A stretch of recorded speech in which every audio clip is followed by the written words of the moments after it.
Hello বন্ধুরা, আমি মল্লিকা চলে এসেছি তোমাদের সাথে নতুন একটা ব্লগের ভিডিও নিয়ে। তোমরা সঙ্গে থাকো আর দেখতে থাকো।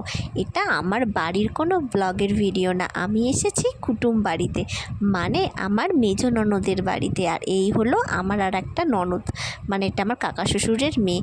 তো দিদি আর দিদির মেয়ে এসেছে, আমি এসেছি। তো সবাই মিলে যাচ্ছে নিচের দিকে, আমি একটু ওপরেই আছি, ফ্যানের হাওয়া খাচ্ছি, এত গরম পড়েছে সেই জন্য। তারপরে দিদিও চলে এলো আমার দেখা দেখি, আর আমার ননদের ছেলে গিটার বাজাচ্ছে, দিদি তার সাথে নাচ করছে।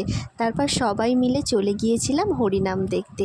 হরিনাম দেখলে নাকি পুণ্য হয়। আচ্ছা বলো তো, এত মানুষ যে খুন করে মানুষকে, তারা যদি হরিনাম দেখলেই সব কিছু পাপ থেকে পুণ্য লাভ করতে পারতো, তাহলে কর্ম বলে কি কিছু থাকতো?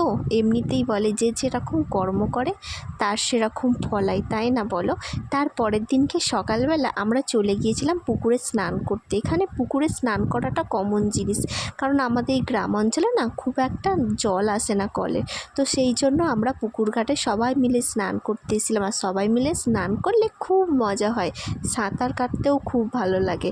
বড় ছোট বলে না, এখানে কোনো বাদ বিচার নেই। তারপরে ইনস্টাগ্রামে রিলস বানিয়ে নিলাম।